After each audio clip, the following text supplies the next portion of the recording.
Hello बच्चों, स्वागतम स्वागतम सुस्वागतम दोस्तों। तो दोस्तों, स्वागत है आपका मेरे इस अमेजिंग से सेशन में। तो दोस्तों, अपन ने पार्ट फोर्थ और फिफ्थ में अपन ने हेनरी फ्योल के प्रिंसिपल करे थे। आज अपन करेंगे हेनरी फ्योल के प्रिंसिपल कंप्लीट दोस्तों।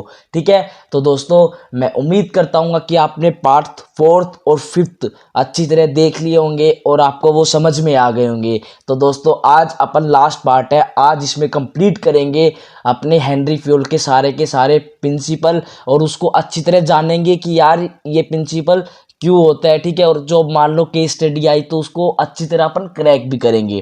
ठीक है दोस्तों, तो अपन स्टार्ट करते हैं अपना अमेजिंग सा सेशन। तो रेडी हो ना? हाँ, मेरे को पता है यार, मेरे बच्चे हरदम रेडी रहते हैं। मेरे जो भाई है, जो सब जो पढ़ रहे हैं मेरे साथ, वो हरदम रेडी रहते हैं। तो दोस्तों स्टार्ट करते हैं। आज अपन पढ़ेंगे एट्थ प्रिंसिपल। सेवन प्रिंसिपल मैंने फोर्थ और फिफ्थ में मिला के आपको बता चुका हूँ। आज अपन पढ़ेंगे एट्थ प्रिंसिपल। एट्थ प्रिंसिपल का नाम क्या है भाई? नाम तो बता दे यार। नाम है सेंट्रलाइजेशन एंड डिसेंट्रलाइजेशन। तो फर्स्ट ऑफ ऑल, सेंट्रलाइजेशन मतलब क्या होता है भाई? सेंट्रलाइजेशन का मतलब होता है कि जो भी अपन डिसीजन बना रहे हैं, जो भी अपने ऑर्गेनाइजेशन का अपन डिसीजन बना रहे हैं ना, वो किसके हाथ में होना चाहिए? बस ओनली एक पर्सन के हाथ में होना चाहिए। मान लो कोई भी है, अगर अपन कोई भी डिसीजन बना रहे हैं कोई ऑर्गेनाइजेशन के लिए, तो उसका जो मेन डिसीजन है ना, वो कौन लेगा? एक बंदा। ठीक है, कौन सा? वो चाहे टॉप लेवल पे काम, जो टॉप लेवल पे काम कर रहा है वो वाला। ठीक है, वो वाला बंदा उसका मेन डिसीजन लेगा। और डिसेंट्रलाइजेशन का मतलब क्या है?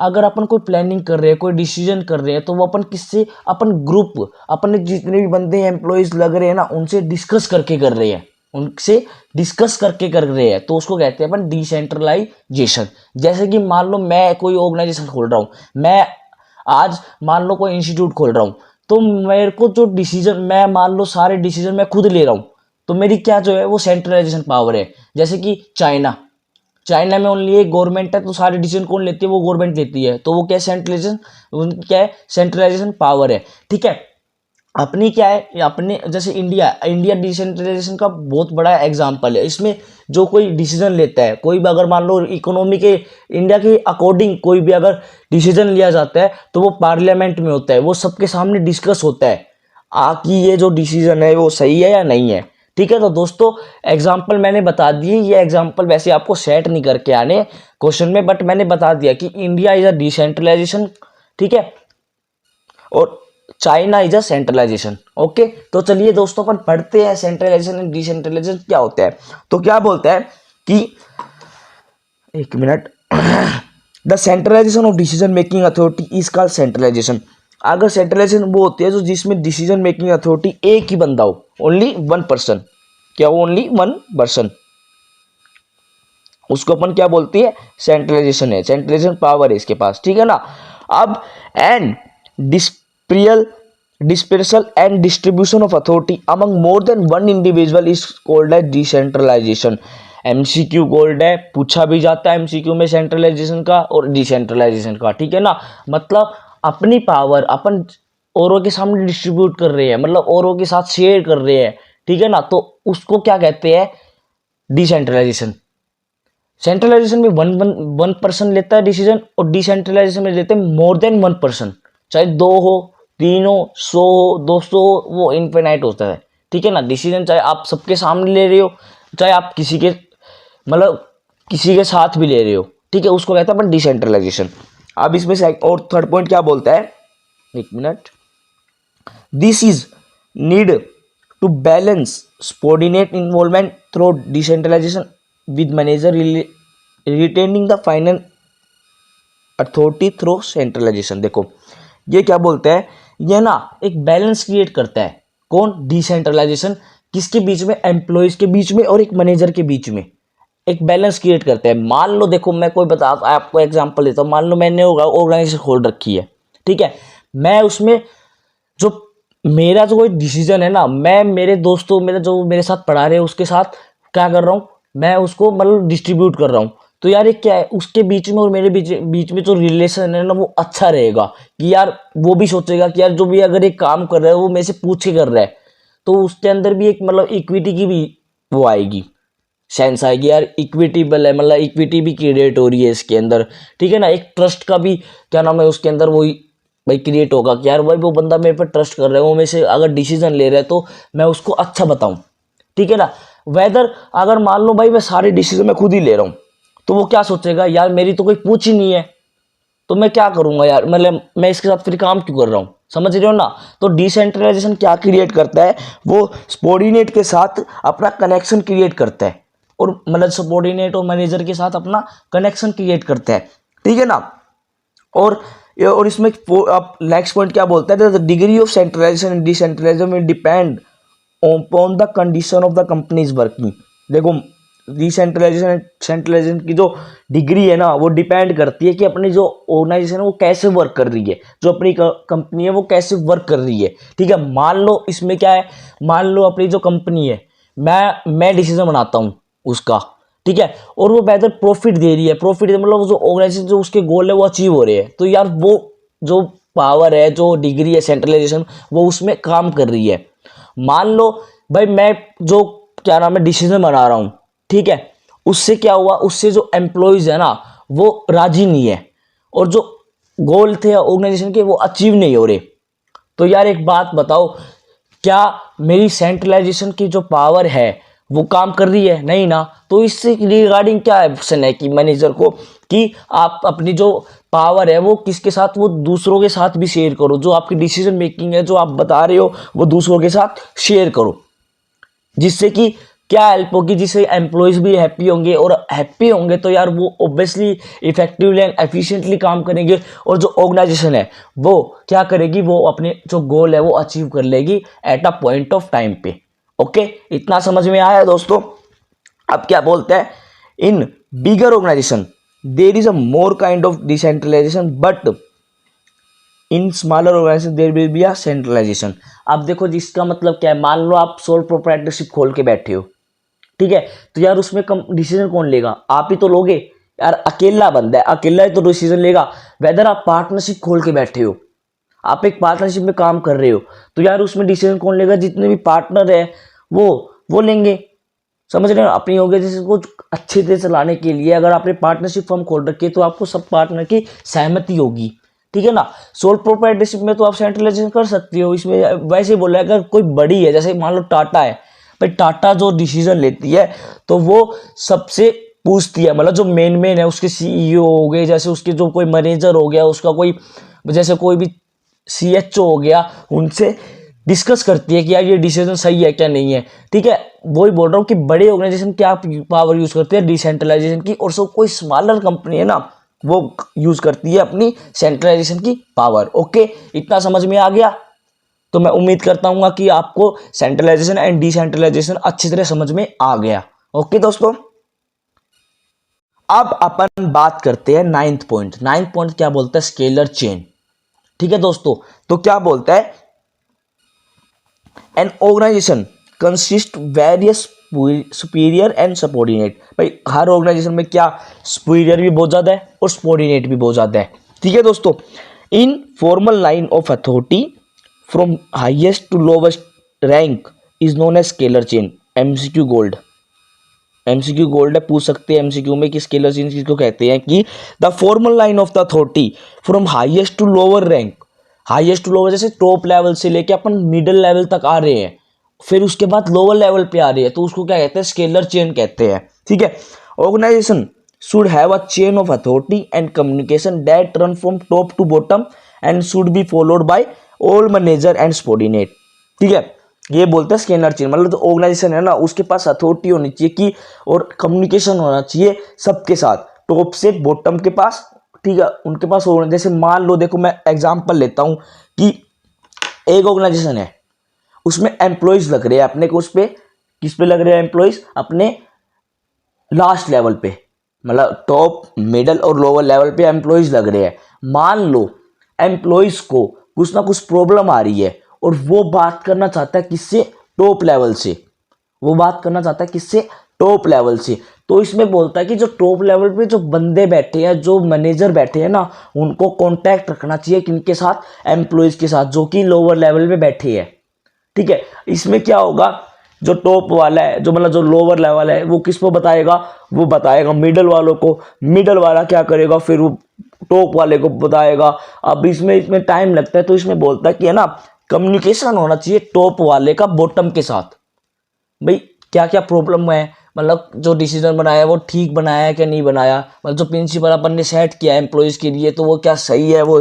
तो इसमें जब भी बोलता है कि है ना, मतलब जो ऑर्गेनाइजेशन है ना, उसको टॉप से और बॉटम के बीच में एक है ना अच्छा, मतलब उनके बारे में स्टडी भी होनी चाहिए, उनके बारे में जो उनको प्रॉब्लम आ रही है उसके बारे में एक्शन भी लेना चाहिए। ओके, मैं उम्मीद करता हूँ कि आपको स्केलर से अच्छी तरह से समझ में आ गया होगा। अब अपन बात करते हैं ऑर्डर के बारे में। ठीक है दोस्तों, तो people and material must be in a suitable place at its appropriate time to achieve the maximum efficiency। इसमें ऑर्डर में क्या करते हैं भाई, जो एम्प्लॉयज़ लग रहे हैं, ठीक है, जो अपन मटेरियल लगा रहे हैं, वो क्या होना चाहिए, वो एक suitable place in the sense, मतलब एक सुटेबल क्वांटिटी में होना चाहिए, ठीक है ना, और एक टाइम पे अवेलेबल होना चाहिए, जिससे कि अपन अपनी मैक्सिमम एफिशिएंसी को अचीव कर सके। ठीक है ना, जैसे मान लो कोई डिमांड, यार अपना कोई प्रोडक्ट बना रहे हैं, उसकी डिमांड ज़्यादा आ रही है, अपने पास जो पीपल है और मटेरियल भी टाइम पे अवेलेबल है, तो यार उसको अच्छी तरह यूटिलाइज करने के लिए, उसको अप्रोप्रिएट टाइम पे यूटिलाइज करने के लिए, जिससे कि वो जो डिमांड है वो कंप्लीट हो सके, तो इससे क्या होगा, इससे अपनी एफिशिएंसी ही क्रिएट होगी। ठीक है, it means there should be a place of each and everything. भाई इसमें बोलता है कि मतलब आप अगर मान लो रॉ मटेरियल परचेज कर रहे हो, तो उसका एक अलग मतलब अलग एरिया होना चाहिए। अगर मान लो आपने जो फिनिश गुड बना दिया, उसका एक अलग एरिया होना चाहिए, जिससे कि कोई दिक्कत नहीं आए, कोई प्रॉब्लम फेस नहीं करो। मान लो जितनी डिमांड आ रही है, अपन हाथों हाथ हैंड टू हैंड सप्लाई कर सके। ठीक है ना, इसमें मतलब हर जगह मतलब हर जो अपन कुछ भी कर रहे हैं ना, जैसे उसका कुछ ना कुछ प्लेस होना चाहिए। जैसे मान लो कोई परचेज डिपार्टमेंट में लग रहा है, तो परचेज डिपार्टमेंट का अलग ऑफिस होना चाहिए। सेल डिपार्टमेंट में लग रहा है, तो सेल वाला का अलग होना चाहिए। फाइनेंस पे लग रहा है, तो फाइनेंस वाला अलग होना चाहिए, अगर अपनी कोई बड़ी कंपनी है तो। ठीक है, there if there will be a fixed place of everything and everyone, then there will be a no delay in activity of the business। भाई सीधी सी बात है, अगर अपन ने उनका प्लेस डिसाइड कर रखा है और अपन ने उनका भाई बता रखा है, तो यार उसमें डिले थोड़ी ना होगा। भाई वो तो अपना काम करते रहेंगे, अपना काम करता रहेगा। वो तो जिसको मान लो प्रोडक्शन में लग रहा है, वो अपना प्रोडक्शन करता रहेगा। जिसको सेल डिपार्टमेंट में लगा रखा है, वो अपने सेल करता रहेगा। जिसको रॉ मटेरियल परचेज करने के लिए लगा रखा है, वो रॉ मटेरियल परचेज करता रहेगा। जिसको अपना फाइनेंस का काम दे रखा है, वो अपना फाइनेंस का काम करता रहेगा। इसमें क्या होगा, उसमें डिले मतलब जो एक्टिविटीज़ जो होनी है, जो ऑर्गेनाइजेशन के लिए काम आने वाली एक्टिविटीज़ है, उसमें कभी भी डिले नहीं होगा। Okay, order line will increase productivity and efficiency. Order line क्या इंक्रीज करती है, प्रोडक्टिविटी एंड एफिशिएंसी को इंक्रीज करती है। एमसीक्यू गोल्ड क्वेश्चन है। ठीक है दोस्तों, एमसीक्यू गोल्ड।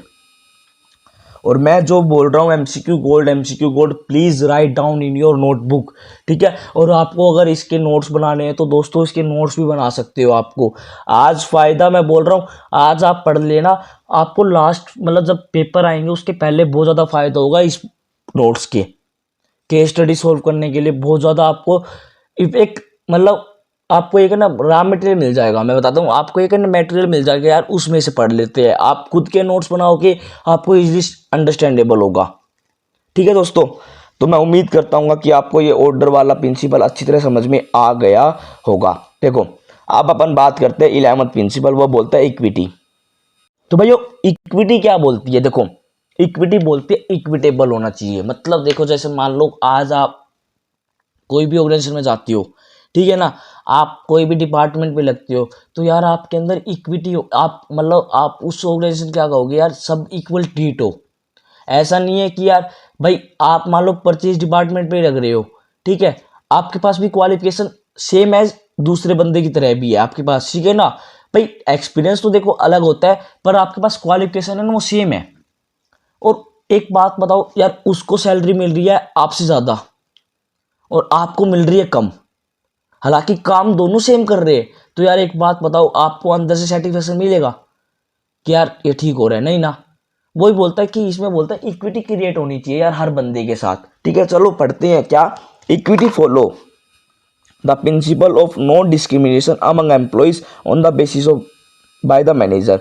मतलब यार इसमें क्या होता है कि ना इक्विटी फॉलो करती है कि वो सारे प्रिंसिपल, और डिस्क्रिमिनेशन नहीं होना चाहिए उनके बीच में। किसके बीच में? एम्प्लॉयज़ और मैनेजर के बीच में। भाई मान लो जैसे कि एग्जांपल लेते हैं, भाई एक मैनेजर है, ठीक है, उसका कोई रिलेटिव आ रहा है आपके डिपार्टमेंट में काम करने के लिए, ठीक है, तो उस मैनेजर ने कुछ अप्रोच लगाई और क्या कर दिया, उसकी सैलरी तो आपसे मतलब ज़्यादा कर दी और आपकी सैलरी कम कर दी।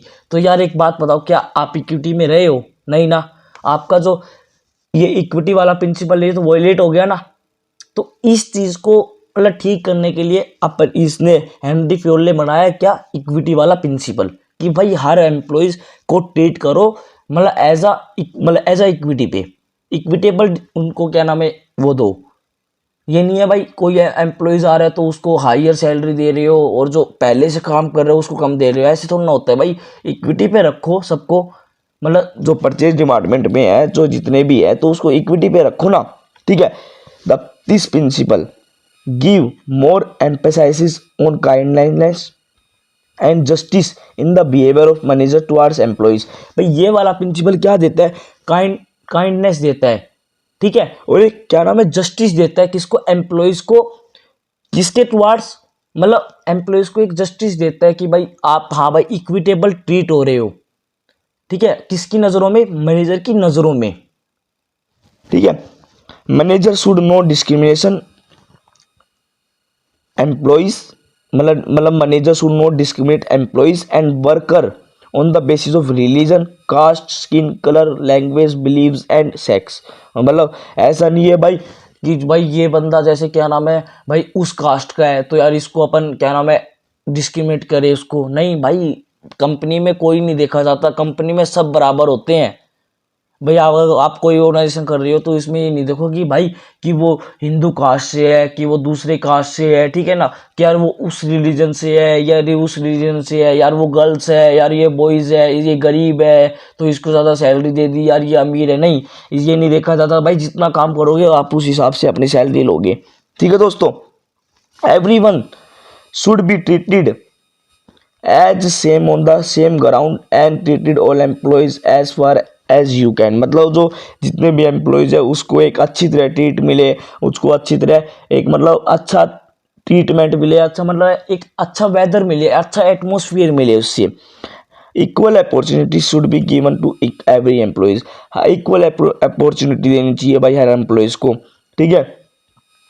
Equity will increase the loyalty and devotion of employees toward the company. Equity क्या इंक्रीज करती है? कि लॉयल्टी इंक्रीज करती है और एक क्या नाम है डिवोशन इंक्रीज करती है एम्प्लॉयज का टुवर्ड्स इस ऑर्गेनाइजेशन के लिए। जैसे कि मान लो भाई आपको अगर इक्विटेबल ट्रीट कर रहे हैं तो यार आप उस कंपनी के लॉयल्टी दिखाओगे यार, आप उस कंपनी को मतलब उसकी जो ऑर्गेनाइजेशन ऑब्जेक्टिव है उसको अचीव करने के लिए आप मेहनत करोगे अगर आपको लॉयल्टी पे रखा गया है। अगर मान लो आपको लॉयल्टी पे नहीं रखा गया है तो आप क्या सोचोगे, यार मेरी तो कोई पूछ तूछ भी नहीं है, भाई मेरे से कोई पूछ ही नहीं रहा, मेरे को सैलरी भी कम दे रहे, तो क्या करोगे आप? आपका मन नहीं लगेगा उसमें, उस ऑर्गेनाइजेशन के ऑब्जेक्टिव अचीव करवाने में आप इतना एफिशिएंसी क्रिएट नहीं करोगे। समझ में आया? तो दोस्तों मैं उम्मीद करता हूँ कि आपको ये इक्विटी वाला पॉइंट अच्छी तरह समझ में आया होगा। अब बात करते हैं अपन 12th वाले, स्टेबिलिटी ऑफ पर्सनल, ठीक है। तो एवरी पर्सनल और एम्प्लॉइज शुड बी मतलब recruited and selected after following valid procedure. मतलब उनका क्या हो भाई, अगर मान लो कोई आज आपको आप एक ऑर्गेनाइजेशन में जाते हो, ठीक है, और आप कहते हो कि भाई मेरे को सेलेक्ट कर लो, तो यार इसमें बोलता है कि जो कोई एम्प्लॉयज़ अगर सेलेक्ट हो रहे हैं ना तो उसको एक वैलिड प्रोसीजर है ना उसको फॉलो करना पड़ेगा। कि भाई जैसे जो रूट जो उसने उन्होंने डॉक्यूमेंट मांग रखे हो आपको वो देना पड़ेगा, जो उन्होंने इंटरव्यू है आपको वो मतलब जो सारी जो प्रोसीजर उन्होंने उसको एक फॉलो करके जब भी आपको सिलेक्शन मिलेगा, ठीक है। But after selection they should be kept in a position for a minimum fixed period, means we can see that they should have stability tenure. मतलब इसमें बोलता है कि यार ना सिलेक्शन के बाद आपको एक पोजीशन मिलेगी जिसमें आपको एक मिनिमम फिक्स पीरियड दिया जाएगा काम करने के लिए, जो कि आपकी क्या चेक करेगी, स्टेबिलिटी चेक करेगी, ठीक है ना। अगर आप आज बताओ यार, आप अगर स्टेबिलिटी क्रिएट नहीं है आपके अंदर, आप अगर स्टेबिलिटी नहीं क्रिएट करती तो कोई ऑर्गेनाइजेशन आपको बिल्कुल भी नहीं रखेगी, ठीक है ना। अब they should be given a reasonable time to show their outcome and performance. जो कोई मैनेजर सेलेक्ट हुआ है ना, उसको क्या है, उसको एक सुटेबल टाइम दिया जाएगा जिससे कि वो अपनी आउटकम एंड परफॉर्मेंस को दिखाए कि भाई मैं इतना कर सकता हूँ। मान लो जैसे कि आपको स्केल डिपार्टमेंट में लगा दिया, तो आपको एक टाइम दिया जाएगा कि भाई आप उसमें अपनी इफेक्टिविटी दिखाओ, आप उसमें मेहनत करो, वर्क हार्ड करो, अपनी परफॉर्मेंस को अच्छा करो। यार अच्छा करोगे तो आपको क्या होगा कि भाई उस ऑर्गेनाइजेशन में आपकी एक वैल्यू रहेगी, ठीक है। अब वैल्यू रहेगी तो यार आप ऑब्वियसली भाई उसमें आपकी जो सैलरी है, जो रेमुनेशन, वो भी बढ़ती रहेगी। फिर आपको धीरे धीरे धीरे धीरे मतलब वो होते हैं ना, प्रमोशन होते रहेंगे, प्रमोशन होते रहेंगे, तो आपकी ऑब्वियसली यार मतलब आपको एट पॉइंट ऑफ टाइम आपको एक मतलब सेल डिपार्टमेंट का हेड भी बना सकते हैं। तो ये सभी बोलते हैं employees turnover means in out employees should be minimised so that the goal can be achieved effectively and efficiency। Employee turnover क्या होता है भाई, in and out of employees should be minimised. भाई ऐसा नहीं है कि एक ऑर्गेनाइजेशन में मान लो 100 वर्कर की जरूरत है, आपने 500 लगा दिए, भाई 400 तो फ्री फंड के लग रहे हैं। एक बात बताओ, इसमें वही कहता है एम्प्लॉय जो टर्नओवर है ना, मतलब वो मेंटेन करके रखता है भाई कितने एम्प्लॉयज चाहिए होंगे। मतलब वो मान लो कोई एम्प्लॉयज काम कर रहा है आपके ऑर्गेनाइजेशन में, वो अच्छा तरह काम नहीं कर रहा, तो आप क्या करोगे यार, आप उसको हटा दोगे। कोई एम्प्लॉयज है वो बढ़िया काम कर रहा है यार, उसको आप रखोगे।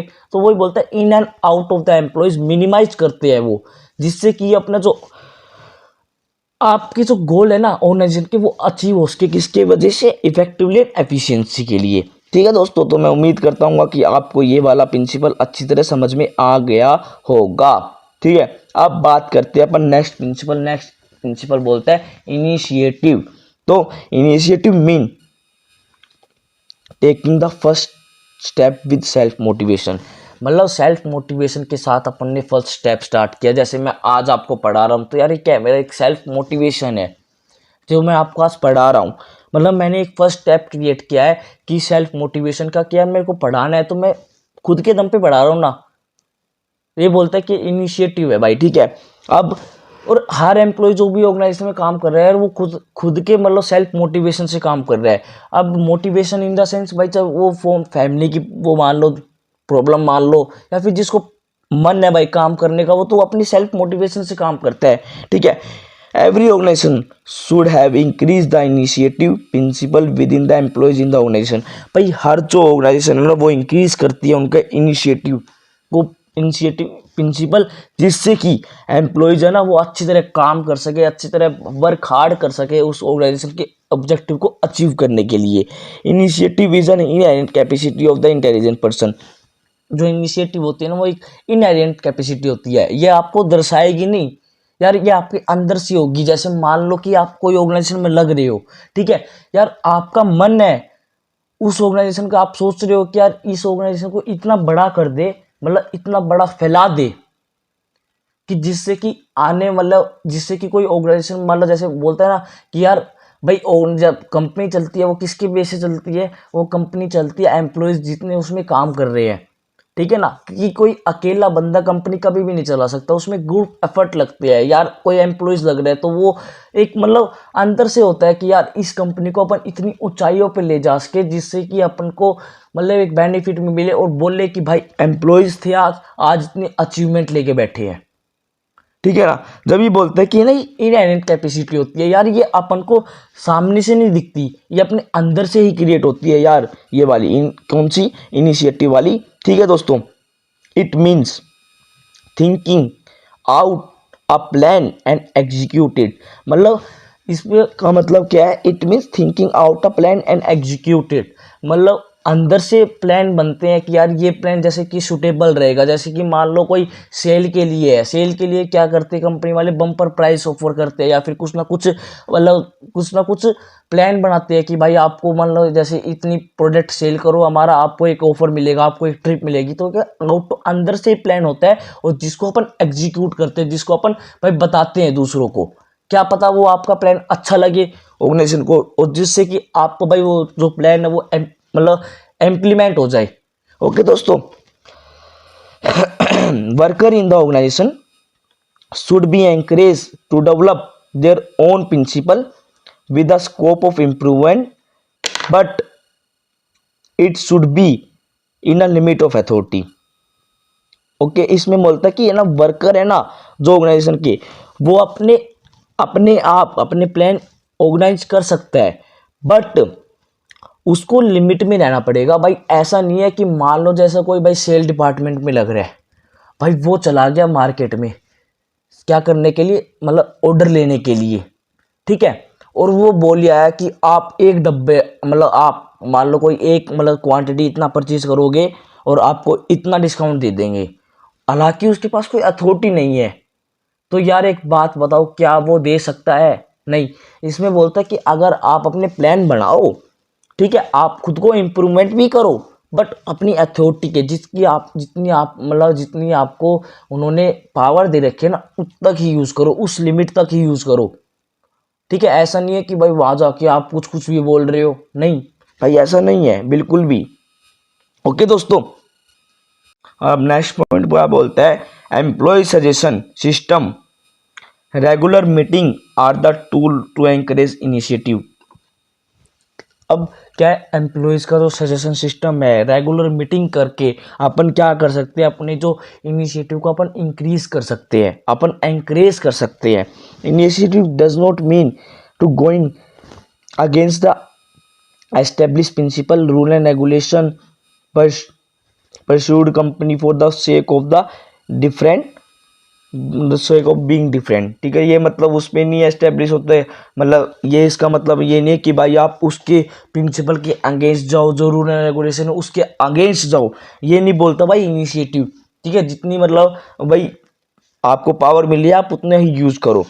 Increase of initiative principle can help company to reduce its cost and time. भाई एंकरेज अगर आप इनिशिएटिव हो गए प्रिंसिपल, तो आप क्या कर सकते हो, कंपनी अपनी जो कॉस्ट है और टाइम है ना उसको रिड्यूस कर सकती है। मान लो time reduce in the sense कि मान लो आप कोई प्रोडक्ट बना रहे हो और आपको टारगेट दिया कि यार आप एक महीने में ये बताओ, आपको एक बढ़िया प्लान आ रहा है, मतलब आपको एक इनिशिएटिव अंदर से क्रिएट हो रहा है, आपको एक सेल्फ मोटिवेशन आ रहा है कि यार अपन को एक महीने में दिया टारगेट, अपन उसको 20 डेज या 25 डेज में कंप्लीट करे, तो ये क्या करेगा यार, एक तो आपकी कॉस्ट भी कम करेगा, हालांकि आपका जो टाइम लग रहा है एक महीने से मतलब उसको भी कम करेगा, जिससे कि आपके जो ऑर्गेनाइजेशन के जो गोल है वो अचीव होंगे eight a point of time में। ओके दोस्तों, तो मैं उम्मीद करता हूँ कि आपको इनिशिएटिव वाला प्रिंसिपल अच्छी तरह समझ में आया होगा। तो दोस्तों अब अपन बात करते हैं अपने लास्ट प्रिंसिपल के बारे में। इतना समझ में आया जितना मैंने प्रिंसिपल सारे पढ़ा दिए हैं? आ गया आ गया आ गया? ठीक है यार, आ गया। तो अब अपन बात करते हैं 14 वाले प्रिंसिपल के बारे में। तो 14 वाला प्रिंसिपल क्या बोलता है, exploit the crops, exploit the crops, ठीक है। इसमें मतलब है management of a company should promote the spirit of unity, loyalty, harmony, integrity among employees to act like a team. इसमें क्या करता है कि मैनेजमेंट है ना कंपनी की, वो क्या करता है, प्रमोट करता है एक तो यूनिटी, सबके साथ काम करना, लॉयल्टी क्रिएट करता है एम्प्लॉयज के बीच में, ठीक है ना, एक हार्मोनी क्रिएट करता है, एक इंटीग्रिटी क्रिएट करता है, जिससे कि जो एम्प्लॉयज है ना वो कैसे लगे वो एक टीम में काम कर रहे हैं, मतलब एक कोऑर्डिनेशन में काम कर रहे हैं, मतलब एक टीम वर्कफोर्स काम कर रही है उस ऑर्गेनाइजेशन को एक अच्छे सक्सेसफुल काम उसके लिए, मतलब एक सक्सेसफुल ऊंचाइयों के लिए जाने के लिए एक अच्छे टीम मेंबर मतलब उसमें काम कर रहे हैं, लॉयल्टी दिखा रहे हैं। जैसे कि मान लो मैंने कोई ऑर्गेनाइजेशन खोली, पार्टनरशिप धंधा किया मैंने मैंने 2 बंदे अलग मतलब हम 3 बंदे काम कर रहे हैं, ठीक है। तो मान लो मैं जैसे भाई उसमें सबके डिसीजन ले जाते हैं, पर मैं क्या कर रहा हूँ, मैं उन तीनों बंदों को मतलब जो 2 बंदे मैंने लगाए हैं उसके बीच में यूनिटी क्रिएट कर रहा हूँ, एक लॉयल्टी क्रिएट कर रहा हूँ कि भाई ऐसे करो वैसे करो, उनको बता रहा हूँ यार ऐसे करो ऐसे करो, जिससे कि क्या है जो मेरा जो ऑर्गेनाइजेशन है जो मैंने चलाया है वो एक के नाम एक सक्सेसफुल तरीके पे वो जो उसके जो गोल है वो अचीव हो जाए, ठीक है। Without the effect of every individual और employees the goal of organisation will not achieve specifically in large organisation. भाई देखो सबसे बड़ी बात है कि देखो अगर एफर्ट नहीं लगेगा ना एम्प्लॉयज का, तो अपन कभी भी अपने जो गोल है ना वो कभी भी अचीव नहीं कर पाएंगे। भाई एफर्ट भाई लगाने पड़ेंगे सभी को। इसमें वो हर बंदा हर इंडिविजुअल इसमें एफर्ट लगाएगा जिससे कि जो ऑर्गेनाइजेशन के गोल है ना वो अच्छी तरह से अचीव हो जाए, ठीक है ना। इसमें बोल भाई लाख ऑर्गेनाइजेशन में अगर आप भाई एम्प्लॉयज़ के एफर्ट नहीं लग रहे ना तो भाई जो ऑर्गेनाइजेशन है वो अपने अचीव नहीं कर सकती गोल को। Violation of the principle will lead to loss coordination among employees. अगर इसका वायलेशन हुआ तो क्या करेगा, कोऑर्डिनेशन को लॉस कर देगा। एमसीक्यू गोल्ड, ठीक है ना, कोऑर्डिनेशन को लॉस कर देगा।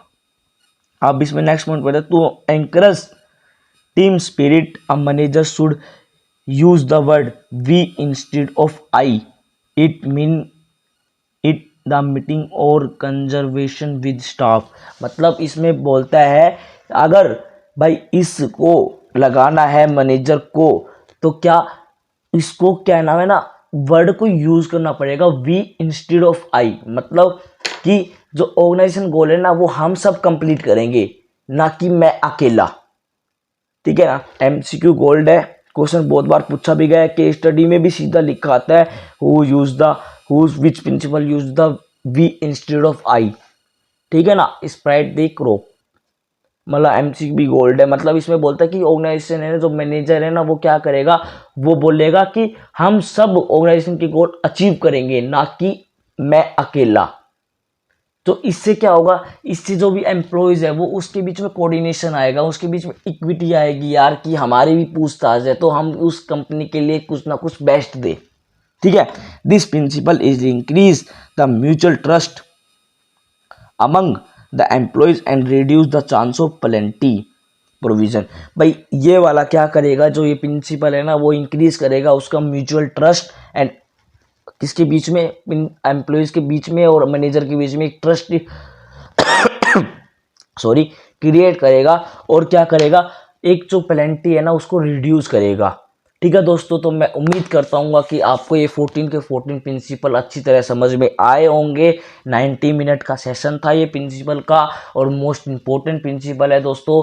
जो भी अगर मैं बोल रहा हूँ अगर आपको कोई भी प्रिंसिपल नहीं आया तो प्लीज़ आप कमेंट कर देना, मैं आपको कैसे भी करके मतलब चाहे नहीं आया तो मैं आपको उसमें मतलब समझा दूंगा अच्छी तरीके से, ठीक है दोस्तों।